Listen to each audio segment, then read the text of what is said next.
यहाँ हम पहले फाइटर को देखते हैं जिसका नाम सिल्वा है। सिल्वा एक बहुत ही अच्छा फाइटर है जो अपने अच्छे फाइटिंग स्किल्स की वजह से अपने ओपोनेंट को बहुत ही जल्दी हरा देता है और सिल्वा ये मैच जीत जाता है, जिसका मतलब कि सिल्वा सेमीफाइनल के लिए क्वालिफाई कर गया है। इसके बाद दूसरी फाइट होती है टर्बो की और यहाँ हम टर्बो की फाइटिंग के अंदाज को देखकर समझ जाते हैं कि टर्बो कोई कच्चा खिलाड़ी नहीं है। टर्बो अपने ओपोनेंट से बहुत ही तेजी से फाइट कर रहा होता है, जिससे उस दूसरे फाइटर को टर्बो पर वार करने का मौका ही नहीं मिलता और टर्बो उस फाइटर को हराकर सेमीफाइनल के लिए क्वालिफाई कर देता है। अब तीसरी फाइट होती है बॉयका की। कहानी की शुरुआत में हम जेल के अंदर एक लंबे बाल और दाढ़ी मूंछ वाले आदमी को देखते हैं जिसका नाम बॉयका है। बॉयका कोई आम इंसान नहीं बल्कि वो किसी टाइम दुनिया का सबसे खतरनाक बॉक्सर हुआ करता था और वो कई बार वर्ल्ड चैंपियन भी बना। बॉयका इतना ज्यादा पावरफुल बॉक्सर था कि कोई भी फाइटर उसके सामने टिक नहीं पाता था, लेकिन इस वक्त वो जेल में पोछा लगाकर साफ सफाई का काम करता है, क्योंकि पिछली बार जेल के अंदर होने वाली अंडरग्राउंड फाइट के दौरान एक बॉक्सर ने बॉयका का पैर तोड़ दिया था, जिस वजह से वो मैच हार गया और बॉयका का पूरे जेल में जो रुतबा था वो मिट्टी में मिल गया। तब से लेकर आज तक बॉयका की कोई भी इज्जत नहीं करता। हालांकि जिस जगह बॉयका क्लीनिंग का काम करता है वो उस जगह से ऊपर जेल में चलने वाले फाइट्स का शोर सुन सकता था, लेकिन उसके टूटे हुए पांव के चलते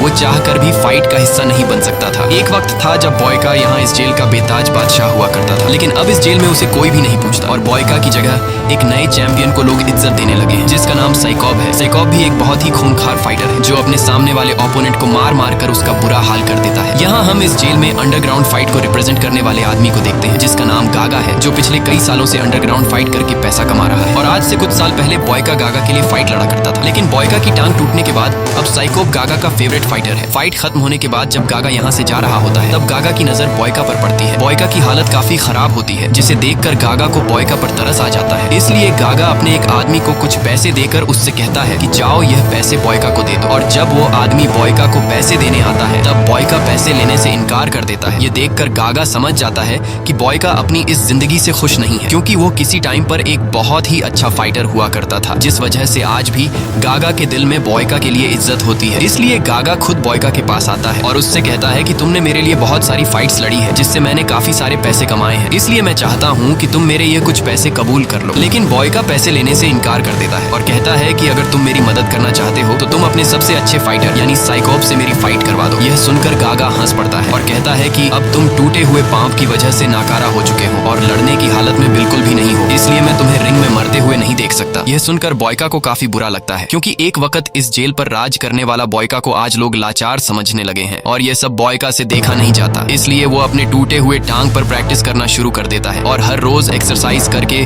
खुद को फिर से तैयार करता है। कई दिनों की मेहनत के बाद बॉयका के घुटने में सुधार आता है और फिर बॉयका अपने बाल और दाढ़ी काट कर फिर से खुद को अपने पुराने लुक में ले आता है। दूसरी तरफ हम साइकॉब को देखते हैं जिसका एक फाइटर से मुकाबला था और तभी वहां पर एक आदमी अनाउंस करता है कि इस मैच में जो भी फाइटर जीतेगा वो फाइटर इंटरनेशनल लेवल पर खेलेगा, जहां और भी कई सारे जेल से दुनिया के सबसे बेहतरीन फाइटर आए होंगे और अगर वो मुकाबला कोई जीत गया तो उस कैदी के सारे क्रिमिनल रिकॉर्ड खत्म कर दिए जाएंगे और जीतने वाले कैदी को जेल से हमेशा के लिए आजाद कर दिया जाएगा, जिसके बाद मुकाबला शुरू हो जाता है और हमेशा की तरह इस बार भी साइकॉब बड़ी आसानी से अपने ओपोनेंट को हरा देता है और खुशी से झूमने लगता है। लेकिन तभी वहां पर बॉयका आ जाता है और बॉयका पीछे से साइकॉब पर पानी फेंक कर उसे चैलेंज देता है कि अगर तुम एक असली फाइटर हो तो मुझे हरा के दिखाओ। यह सुनकर साइकॉब भी काफी गुस्सा हो जाता है और अब वो कैसे भी करके बॉयका को पीटना चाहता था। बॉयका भी इस फाइट के लिए तैयार था और वो अपनी पुरानी खोई हुई इज्जत वापस जीतना चाहता था, क्योंकि जेल के सारे लोग भूल चुके थे कि बॉयका कभी फाइटर हुआ करता था। इसीलिए आज बॉयका सबको याद दिलाना चाहता है कि वो अब पहले से भी ज्यादा खतरनाक फाइटर बन चुका है। लेकिन यहाँ का वार्डन नहीं चाहता था कि साइकॉब और बॉयका के बीच फाइट हो, इसलिए गार्ड्स बॉयका को पकड़ लेते हैं। पर यहाँ गागा बॉयका के जुनून को देखते हुए फाइट की परमिशन दे देता है, जिसके बाद बॉयका और साइकॉब के बीच फाइट छिड़ जाती है। साइकॉब बॉयका पर टूट पड़ता है, लेकिन बॉयका साइकॉब के मूव्स को काफी आसानी से रोक देता है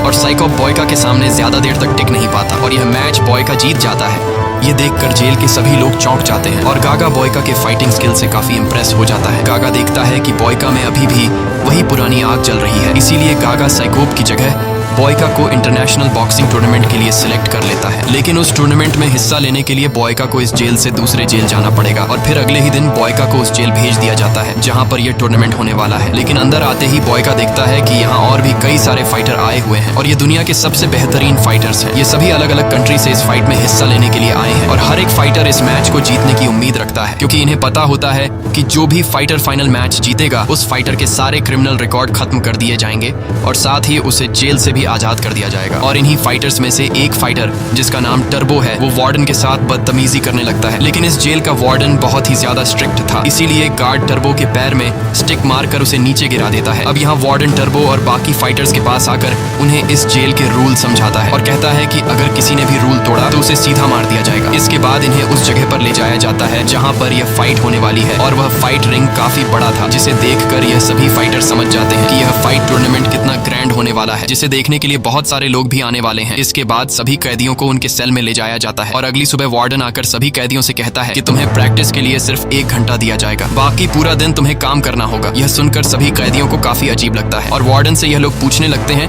कि इस तरह से तो हम फाइट के लिए खुद को तैयार नहीं कर पाएंगे। लेकिन वार्डन इनकी कोई बात नहीं सुनता और कहता है कि अगर 1 घंटे की प्रैक्टिस में तुम लोग खुद को फाइट के लिए तैयार कर सकते हो तो ठीक है, नहीं तो तुम लोगों को वापस जेल में भेज दिया जाएगा। अब जेल में वापस जाने के डर से न चाहते हुए यह लोग मान जाते हैं, जिसके बाद इन सभी को एक माइनिंग की जगह पर ले जाया जाता है जहाँ पर उन्हें काफी बड़े बड़े पत्थरों को तोड़ना है। और अब न चाहते हुए यह लोग काम पर लग जाते हैं। काम के दौरान बॉयका और टर्बो की आपस में बहस हो जाती है और जैसे ही यह दोनों एक दूसरे को मारने के लिए आगे बढ़ते हैं तभी कुछ गार्ड आकर इन लोगों को रोक देते हैं और तभी इनकी नजर पड़ती है एक फाइटर पर जिसका नाम डॉलर है। डॉलर बड़े सुकून से छांव के नीचे आराम कर रहा होता है, उसे वीआईपी ट्रीटमेंट दी जा रही होती है और उसे यहाँ पर कोई भी गार्ड काम करने के लिए नहीं बोलता। ये देखकर सभी लोगों को काफी गुस्सा आता है, लेकिन ये लोग मजबूर थे, इसलिए ये लोग कुछ भी नहीं कर सकते थे और काम पर लग जाते हैं। काम करते करते शाम हो जाती है, जिसके बाद कुछ गार्ड्स इन सभी को गाड़ी में बैठाकर वापस जेल ले आते हैं जहाँ उन्हें 1 घंटा प्रैक्टिस के लिए दिया जाता है। तभी हम डॉलर को देखते हैं जिसके पास वार्डन आता है और वार्डन यहाँ पर डॉलर को एक डब्बे में ड्रग्स देता है।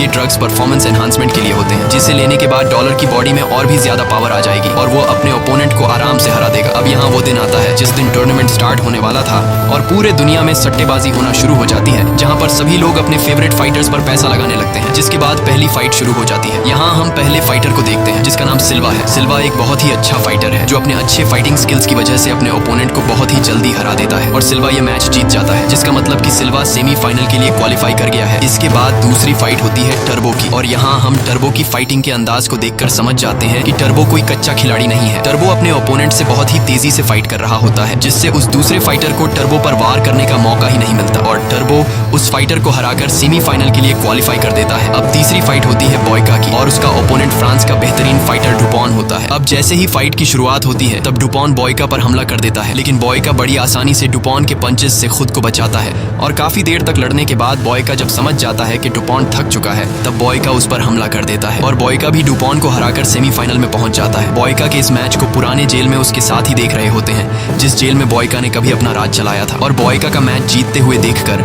उसके पुराने साथी काफी खुश हो जाते हैं। इसके बाद बारी आती है डॉलर की और डॉलर का भी एक दूसरे फाइटर के साथ मैच स्टार्ट हो जाता है। अब जैसे कि हमें पता है कि डॉलर मैच शुरू होने से पहले ड्रग्स लेता है, इसीलिए वो अपने सामने के ओपोनेंट को बिल्कुल टिकने ही नहीं देता और डॉलर उसे मार मार कर उसका बुरा हाल कर देता है। साथ ही डॉलर भी यह मैच जीतकर सेमीफाइनल के लिए क्वालिफाई कर देता है। इसके बाद सारे हारे हुए लोग वापस जाने की तैयारी करने लगते हैं। उन्हें लग रहा था कि उनको वापस अपनी कंट्री भेज दिया जाएगा, लेकिन ऐसा बिल्कुल भी नहीं होता। वार्डन चुपके से अपने लोगों को कहता है कि उन्हें जेल से बाहर ले जाकर मार डालो। इसके बाद गार्ड्स इन 4 हारे हुए कैदियों को एक वैन में बिठाकर जेल से कुछ दूरी पर ले जाते हैं और उन्हें लाइन से खड़ा करके गार्ड्स इन चारों को मार डालते हैं। अगले दिन जब टर्बो और बॉयका को पत्थर तोड़ने के काम के लिए ले जाया जाता है तब इन दोनों को एक ही चेन से पैरों से बांधा गया होता है। अब इन दोनों की पहले से एक दूसरे के साथ नहीं लग रही थी, इसलिए जल्दी ही इन दोनों के बीच बहस छिड़ जाती है और बहस बढ़ते बढ़ते इनके बीच फाइट शुरू हो जाता है। ये दोनों एक दूसरे को पूरी तरह से मारते हैं और तभी कुछ गार्ड्स की नजर इन पर पड़ती है। गार्ड्स इन दोनों को लड़ते हुए देखकर जल्दी उनके पास आकर इन्हें छुड़ा लेते हैं और अब क्योंकि इन दोनों ने एक दूसरे के साथ लड़ाई करके रूल्स को तोड़ा है, इसलिए गार्ड्स इन्हें जाकर काल कोठरी में बंद कर देते हैं और काल कोठरी में रहते हुए इन दोनों को 1 घंटा एक्सरसाइज के लिए भी नहीं दिया जाता। अब जाकर इन दोनों को अपनी गलती का एहसास होता है और ये दोनों एक दूसरे के साथ बातें करने लगते हैं कि हमें आपस में नहीं लड़ना चाहिए। ये दोनों इस बात को समझ जाते हैं कि वार्डन हम दोनों को आपस में लड़ाकर कमजोर करना चाहता है, क्योंकि हमारा मुकाबला डॉलर के साथ होने वाला है। इसलिए हम दोनों को आपस में लड़ने के बजाय डॉलर के साथ लड़ने की तैयारी करनी चाहिए। अगले दिन गागा और टर्बो का मैनेजर इन दोनों से मिलने आते हैं। यहाँ टर्बो और बॉयका इन दोनों को बताते हैं कि हमारे साथ यहाँ पर काफी बुरा सलूक हो रहा है, हमारे से यहाँ पर दिन रात पत्थर तोड़ने का काम लिया जा रहा है, जबकि हम लोग फाइटर्स हैं और हमें फाइट के लिए तैयार होने का ट्रीटमेंट देने के बजाय हमसे मजदूरी ली जा रही है। ये सुनकर गागा और टर्बो के मैनेजर को काफी गुस्सा आता है और ये दोनों सीधे वार्डन के ऑफिस में जाते हैं। यहाँ वार्डन इनकी मुलाकात करवाता है रीजो नाम के एक आदमी से। रीजो जॉर्जिया का सबसे बड़ा डॉन है और रीजो ही यहाँ का इंटरनेशनल फाइट करवा रहा है, यानी कि सारा का सारा कंट्रोल इसके हाथ में है। और रीजो का फाइटर कोई और नहीं बल्कि डॉलर है, इसीलिए डॉलर को यहाँ VIP ट्रीटमेंट दी जा रही है। यहाँ गागा इससे पूछता है कि हमारे फाइटर के साथ ऐसा सलूक क्यों हो रहा है। तब वो माफिया डॉन गागा से कहता है कि यह सब कुछ जानबूझकर किया जा रहा है। मैंने ही वार्डन से कहा है कि वो बाकी सारे फाइटर से काम करवाए ताकि वो लोग कमजोर हो जाए, और जब फाइनल में मेरे फाइटर डॉलर के सामने जो फाइटर भी आए वह डॉलर के सामने ज्यादा देर तक टिक नहीं पाए। यहाँ माफिया डॉन इन दोनों को यह भी बता देता है कि इस फाइट की शुरुआत से पहले इसका विनर फिक्स हो चुका है और वो विनर कोई और नहीं बल्कि मेरा फाइटर डॉलर है। इसीलिए तुम दोनों को भी मेरे फाइटर पर पैसे लगाने चाहिए। अगर तुम्हें ज्यादा पैसे कमाने हैं तो अभी भी वक्त है, तुम दोनों सारे के सारे पैसे डॉलर पर लगा दो, क्योंकि वही इस फाइट को जीतने वाला है। तब गागा पूछता है कि हमारे फाइटर्स का क्या होगा, जिस पर माफिया डॉन कहता है कि अपने फाइटर्स को छोड़ो और जो पैसे तुम्हारे पास आने वाले हैं उसके बारे में सोचो। अब ये दोनों ज्यादा पैसा कमाने के लालच में अपने फाइटर्स को मौत के मुंह में छोड़कर माफिया डॉन के साथ हाथ मिला लेते हैं। वहीं दूसरी तरफ हमें बॉयका और टर्बो को दिखाया जाता है जो धीरे धीरे एक दूसरे के साथ अच्छे से बात करने लगते हैं और अपना ज्यादातर वक्त एक दूसरे के साथ बिताने लगते हैं। इन दोनों को समझ आ चुका होता है कि हम दोनों को जानबूझकर ज्यादा टाइम प्रैक्टिस के लिए नहीं दिया जा रहा, क्योंकि अगर हमें प्रैक्टिस के लिए ज्यादा टाइम दिया गया तो हम मैच में डॉलर पर भारी पड़ सकते हैं। इसलिए ये दोनों प्लान बनाते हैं कि जब इन्हें माइनिंग के काम के लिए ले जाया जाएगा वहीं पर ये दोनों प्रैक्टिस किया करेंगे। और अब प्लान के मुताबिक जब भी इन दोनों को माइनिंग की जगह पर काम के लिए ले जाया जाता है तब ये दोनों वहां पर पत्थर भी उठाते हैं और साथ में प्रैक्टिस भी करते हैं। लेकिन प्रैक्टिस के दौरान जब बॉय का एक पत्थर उठा रहा होता है तो फिर से उसके घुटने में दर्द होता है और टर्बो इस चीज को देख लेता है, जिसके बाद टर्बो उसे कुछ जड़ी बूटियां देकर कहता है कि इसे अपने घुटने पर लगा लेना, जिससे तुम्हारा घुटना जल्द ही ठीक हो जाएगा। बॉय का टर्बो की इस सजेशन से काफी खुश हो जाता है। यहाँ हम देखते हैं कि अब इन दोनों के बीच कहीं ना कहीं दोस्ती होना शुरू हो गई है। ये दोनों साथ बैठकर खाना खाते हैं और जेल का जो काम भी हो ये दोनों साथ मिलकर करते हैं। तभी बॉयका की नजर पड़ती है टर्बो के सीने पर बने टैटू पर, जिसे देखकर बॉयका पूछता है कि इस टैटू का मतलब क्या है। तब टर्बो बताता है कि यह टैटू मैंने अपनी वाइफ और बेटी के नाम पर बनाया है। मैं पिछले कई सालों से जेल में हूँ और मेरी बेटी को अब तक नहीं पता कि मेरा पिता जेल में है। जब मेरी बेटी मेरे बारे में पूछती है तब मेरी वाइफ उसे झूठ कहती है कि तुम्हारे पिता किसी काम से दूसरी कंट्री गए हैं और जल्द ही आ जाएंगे। ये सुनकर बॉयका को टर्बो के लिए काफी बुरा लगता है। इसके बाद टर्बो बॉयका से पूछता है कि तुम जेल में कैसे आए और एक फाइटर कैसे बने। तब बॉयका बताता है कि ऊपर वाले ने मुझे फाइट के लिए बनाया है और मैं जानता हूँ कि मैं दुनिया का सबसे बेहतरीन फाइटर हूँ। फाइट के अलावा मुझे कुछ भी नहीं आता, इसीलिए मैं फाइट लड़ता हूँ ताकि दुनिया जाने कि मैं कौन हूँ। और अब वो दिन आ जाता है जिस दिन बॉयका और सिल्वा का सेमीफाइनल होने वाला है। सिल्वा बहुत ही फास्ट और स्ट्रांग है। सिल्वा को उसके फुर्तीलेपन के लिए जाना जाता है। ये दोनों ही प्लेयर आज का मैच जीतने के लिए पूरी तैयारी करके आए होते हैं, क्योंकि ये दोनों जानते थे कि अगर आज का मैच जो प्लेयर जीत गया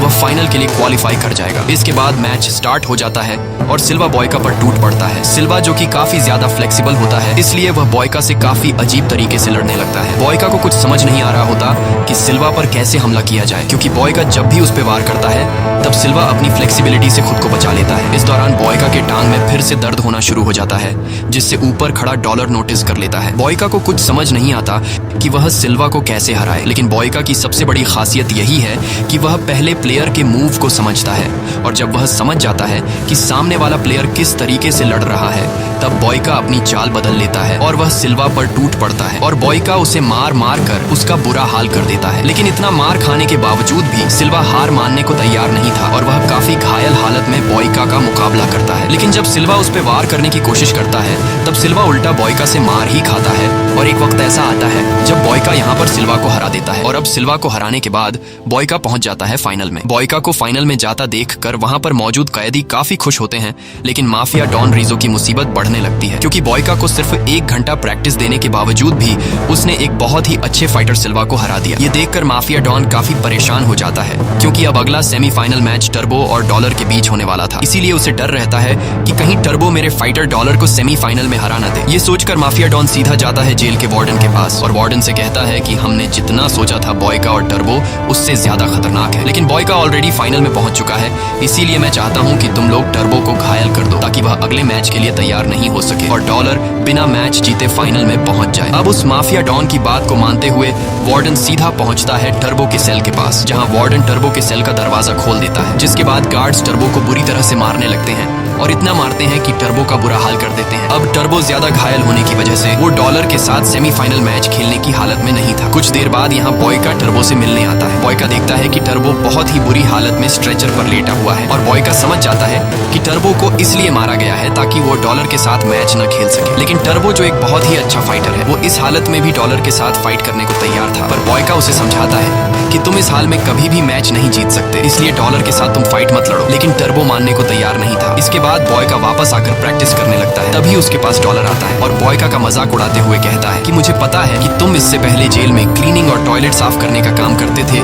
इसलिए एक साफ सफाई करने वाला मेरा कभी भी मुकाबला नहीं कर सकता। यहाँ बॉयका को गुस्सा तो काफी आ जाता है, लेकिन फिर वो अपने गुस्सा पर काबू पाते हुए कहता है कि यह तो फाइट रिंग में पता चलेगा कि मैं तुम्हारा मुकाबला कर सकता हूँ या फिर नहीं। अगली सुबह इन्हें फिर से पत्थर तोड़ने के काम पर लगा दिया जाता है। यहाँ बॉयका देखता है कि टर्बो की हालत खराब है और बॉयका को पता चलता है कि टर्बो कभी फौज में हुआ करता था। ये पता चलते ही बॉयका टर्बो से कहता है कि तुम यहाँ से आसानी से भाग सकते हो क्योंकि तुम एक फौजी रह चुके हो। अगर तुम यहाँ से नहीं भागे तो यह लोग तुम्हें मार देंगे। लेकिन टर्बो यहाँ से भागने से इनकार कर देता है। वो कहता है कि मैं पीठ दिखाकर भागना नहीं चाहता, मुझे खुद पर पूरा यकीन है कि मैं इस हालत में भी डॉलर को हरा सकता हूँ और अगर मैं हार भी गया तो मुझे वापस जेल भेज दिया जाएगा। यह सुनकर पास खड़ा एक कैदी बताता है कि तुम्हें पता भी है कि यहाँ लोगों के साथ क्या हो रहा है। यहाँ मैच हारने के बाद फाइटर्स को वापस जेल ले जाने के बहाने जेल से बाहर ले जाया जाता है और फिर उन्हें मार दिया जाता है। ये सुनकर टर्बो घबरा जाता है क्योंकि टर्बो की वाइफ और उसकी बेटी उसका इंतजार कर रही है, इसलिए टर्बो यहाँ से भागने के लिए मान जाता है। अब यहाँ जिस चेन से इन दोनों को बांधा गया था, बॉयका एक हथौड़ा उठाकर उस चेन को तोड़ने लगता है, लेकिन ऐसा करते हुए गार्ड्स इन्हें देख लेते हैं और गार्ड्स दौड़कर इनके पास आते हैं। जिसके बाद टर्बो और बॉयका उन गार्ड से लड़ने लगते हैं और कई सारे गार्ड्स को मारने के बाद उन्हें एक गार्ड के पास चेन की चाबी मिल जाती है, जिससे बॉयका टर्बो के पैर से चेन को खोल देता है और टर्बो यहाँ से भाग जाता है। अब टर्बो को भगाने में मदद करने के लिए गार्ड्स बॉयका के पास आते हैं और उसे मार मार कर बेहोश कर देते हैं। बॉयका की जब आंख खुलती है तब वो एक सेल के अंदर खुद को जंजीरों से बंधा हुआ पाता है और कुछ ही देर बाद बॉयका के पास जेल का वार्डन और माफिया डॉन आते हैं। माफिया डॉन बॉयका से कहता है कि तुमने यहाँ का रूल तोड़ा है, तुमने यहाँ से एक कैदी को भगाने में मदद की है, इसलिए अब तुम्हारा मुकाबला फाइनल में डॉलर के साथ होगा। यह सुनकर बॉयका समझ जाता है कि यह लोग मुझे किसी भी कीमत पर जीतने नहीं देंगे, इसलिए बॉयका उनसे कहता है कि मैं अपने मैनेजर गागा से मिलना चाहता हूँ और तभी पीछे से गागा आ जाता है, जो कि पहले से बॉयका से छिपकर पीछे खड़ा हुआ था। यहाँ गागा बॉयका से कहता है कि मैं तुमसे ज्यादा पैसों से प्यार करता हूँ। ये सुनकर बॉयका समझ जाता है कि गागा भी इनके साथ मिला हुआ है। अब यहाँ हम देखते हैं कि डॉलर का फाइट होने वाला था सेमीफाइनल में टर्बो के साथ, लेकिन अब क्योंकि टर्बो यहाँ से भाग चुका है, इसीलिए डॉलर अब सीधा फाइनल में पहुंच चुका है और उसका मुकाबला है बॉयका के साथ। इस मैच को देखने के लिए पूरी दुनिया काफी एक्साइटेड होती है, इसीलिए हर जगह लोग अपने फेवरेट प्लेयर पर पैसे लगा रहे होते हैं। लेकिन यहाँ के जो बड़े लेवल के जुआरी हैं, उन सभी ने डॉलर पर पैसा लगाया है क्योंकि उन्हें पहले से पता है कि ये मैच फिक्स है और ये मैच डॉलर जीतेगा। अब यहाँ फाइनली इस मैच की शुरुआत हो जाती है और यहाँ पर डॉलर अपना असली कमाल दिखाता है और काफी फुर्ती से बॉयका से लड़ने लगता है। बॉयका डॉलर के फाइटिंग स्टाइल को देखकर हैरान रह जाता है और सोचने लगता है कि कोई फाइटर इतना तेज कैसे हो सकता है। लेकिन हमें तो पता है कि डॉलर एक तो अच्छा फाइटर है और ऊपर से उसने ड्रग्स ली है, जिस वजह से वो काफी ज्यादा पावरफुल हो गया है, इसलिए वो बॉयका को बुरी तरह से पीटने लगता है। यहाँ जब भी बॉयका उस पर हमला करता है तो डॉलर बड़ी आसानी से खुद को बचा लेता है। अब यहाँ काफी देर तक लड़ने के बाद बॉयका धीरे धीरे डॉलर के मूव्स को समझने लगता है और थोड़ी देर के बाद बॉयका डॉलर के सारे फाइटिंग टेक्निक को समझ जाता है, इसलिए अब बॉयका डॉलर के साथ उसी टेक्निक से लड़ने लगता है जिस टेक्निक से डॉलर बॉयका के साथ लड़ रहा था। और देखते ही देखते बॉयका डॉलर पर भारी पड़ने लगता है। डॉलर जब समझ जाता है कि बॉयका मुझ पर भारी पड़ रहा है, तब डॉलर बॉयका के कमजोर पार्ट्स पर अटैक करता है, क्योंकि डॉलर को पहले से पता था कि बॉयका का घुटना टूटा हुआ है, इसीलिए वो बॉयका के घुटने पर वार करने लगता है, जिससे बॉयका को काफी तकलीफ होने लगती है और बॉयका डॉलर के सामने कमजोर पड़ जाता है। लेकिन बॉयका अभी भी हार नहीं मानता और वो डॉलर से लड़ने लगता है, लेकिन घुटने में तकलीफ होने की वजह से वो डॉलर का पहले की तरह मुकाबला नहीं कर पाता और इसी मौके का फायदा उठाते हुए डॉलर बॉयका पर टूट पड़ता है और उसका बुरा हाल कर देता है और आखिर में डॉलर बॉयका को इतने जोर का किक मारता है जिससे बॉयका रिंग से बाहर गिर जाता है। यहाँ पर मौजूद सभी लोगों को लग रहा था कि बॉयका हार चुका है, इसीलिए रेफरी काउंटिंग शुरू कर देता है और अगर रेफरी के 10 तक काउंटिंग करने तक बॉयका वापस रिंग में नहीं आया तो बॉयका हार जाएगा। यहाँ बॉयका अधमरी हालत में रिंग के बाहर पड़ा होता है और तभी उसे याद आता है कि वो कैसे जेल में साफ सफाई का काम किया करता था और लोग उसका मजाक उड़ाया करते थे, इसलिए बॉयका समझ जाता है कि अगर आज मैंने हिम्मत हार दी तो फिर मैं हमेशा के लिए लोगों का मजाक बन के रह जाऊंगा। इसलिए बॉयका अपने पैर पर वाइपर का कपड़ा बांध लेता है और एक बार फिर से जैसे तैसे हिम्मत जुटाकर बॉयका रिंग में आकर खड़ा हो जाता है। ये देखकर डॉलर के साथ साथ वहाँ पर मौजूद सभी लोग हैरान रह जाते हैं। तब डॉलर एक बार फिर से आता है हमला करने के लिए, लेकिन बॉयका अब अपने फाइटिंग स्किल्स का दूसरा टेक्निक इस्तेमाल करता है और डॉलर को बुरी तरह से पीटने लगता है। यहाँ डॉलर कुछ भी नहीं समझ रहा होता कि बॉयका के पंचेस को कैसे रोका जाए। यहाँ जितने भी कैदी होते हैं वो सभी बॉयका का नाम पुकारने लगते हैं और बॉयका भी अपनी पूरी ताकत लगाकर डॉलर को पीटने लगता है। बॉयका इतने फास्ट तरीके से पंचेस बरसाता है कि डॉलर को खुद को बचाने का मौका ही नहीं मिलता और आखिर में जब डॉलर समझ जाता है कि बॉयका मुझे हरा देगा, इसलिए डॉलर अपना आखिरी दांव चलाते हुए जोर से बॉयका को किक मारने की कोशिश करता है। लेकिन डॉलर जिस पैर से बॉयका को किक मार रहा होता है तब बॉयका उसका वही पैर तोड़ देता है जिससे डॉलर नीचे गिर जाता है और फाइनली ये मुकाबला बॉयका जीत जाता है। बॉयका की जीत को देखते हुए वहाँ पर मौजूद सभी लोग खुशी से झूमने लगते हैं, लेकिन इस टूर्नामेंट को ऑर्गेनाइज करने वाला माफिया डॉन और उसके साथी काफी उदास हो जाते हैं क्योंकि उनके डॉलर पर लगाए हुए ढेर सारे पैसे डूब गए। और अब क्योंकि वार्डन और माफिया डॉन के कहने पर गागा और टर्बो के मैनेजर ने डॉलर पर पैसे लगाए थे, इसलिए टर्बो का मैनेजर काफी गुस्सा हो जाता है और वो सीधा वार्डन के ऑफिस में पहुंचकर वार्डन पर बंदूक तान देता है। लेकिन तभी पीछे से माफिया डॉन आ जाता है। अब क्योंकि माफिया डॉन ने सभी को डॉलर पर पैसे लगाने को कहा था, इसलिए टर्बो का मैनेजर माफिया डॉन को गोली मार देता है, पर तभी पीछे से वार्डन टर्बो के मैनेजर को भी शूट कर देता है। यानी कि अब टर्बो के मैनेजर और माफिया डॉन मर चुके हैं। वहीं दूसरी तरफ हम बॉयका को देखते हैं जिसे अब रूल्स के मुताबिक उसके सारे क्रिमिनल रिकॉर्ड खत्म करके हमेशा के लिए जेल से आजाद कर दिया जाएगा। लेकिन तभी वार्डन उसके पास आता है और कहता है कि तुमने टूर्नामेंट तो जीत लिया, लेकिन मैं तुम्हें आजाद नहीं कर सकता क्योंकि तुमने यहाँ से टर्बो को भगाने में मदद की है और वो अभी तक नहीं मिला है, इसलिए हम तुम्हें वापस तुम्हारे जेल भेज रहे हैं। तब बॉयका कहता है कि मुझे कोई फर्क नहीं पड़ता, मैं वापस जेल जाने के लिए तैयार हूँ। इसके बाद यह लोग बॉयका को वैन में बैठाकर जेल से बाहर लेकर आते हैं और उसे वापस जेल भेजने के बजाय उसे मारने लगते हैं। लेकिन तभी वहाँ पर बॉयका का जिगरी दोस्त टर्बो आ जाता है और वो सारे लोगों को शूट कर देता है। इसके बाद बॉयका और टर्बो यहाँ से भागने लगते हैं और टर्बो बॉयका को सीधा गागा के गाड़ी के पास लेकर जाता है। यहाँ हमें पूरी सच्चाई पता लगती है। गागा बताता है कि मुझे पहले से यकीन था कि उस मैच को अगर कोई जीत सकता है तो वो सिर्फ और सिर्फ बॉयका है। मुझे पता था कि यहाँ का सबसे बेस्ट फाइटर बॉयका है क्योंकि बॉयका को हराना बहुत मुश्किल है और खास करके तब जब वो गुस्से में हो। इसीलिए मैंने माफिया डॉन की बात नहीं मानी और मेरे पास जितने भी पैसे थे वो सभी के सभी मैंने तुम पर लगा दी और मैंने उन पैसों का डबल दाम तुम पर लगाया। इसलिए आज तुम्हारी वजह से मैंने बहुत सारा पैसा कमाया है। और अब क्योंकि गागा ने बहुत सारे पैसे कमाए थे इसलिए वो एक सूटकेस में बॉयका को ढेर सारे पैसे देकर आजाद कर देता है। इसके बाद गागा गाड़ी रोक देता है ताकि बॉयका यहाँ से अपने गांव चला जाए, लेकिन जाने से पहले टर्बो आकर बॉयका को गले लगाता है और टर्बो बॉयका का शुक्रिया अदा करता है क्योंकि उसकी वजह से आज वो जिंदा है। साथ ही टर्बो कहता है कि आने वाले दिनों में हो सकता है कि हम दोनों के बीच फाइट का एक मैच हो ताकि पता चल सके कि हम दोनों में से कौन बेहतर फाइटर है। ये कहकर टर्बो गाड़ी में बैठ जाता है और गागा के साथ जाने लगता है और बॉयका भी हाथ में पैसों से भरा हुआ सूटकेस लेकर अपने गांव की तरफ निकल पड़ता है। यहाँ हम देखते हैं कि बॉयका के चेहरे पर काफी खुशी होती है। इसी के साथ ये कहानी खत्म हो जाती है। अगर आपको यह वीडियो अच्छी लगी हो तो हमारे चैनल को सब्सक्राइब और वीडियो को लाइक जरूर कीजिएगा।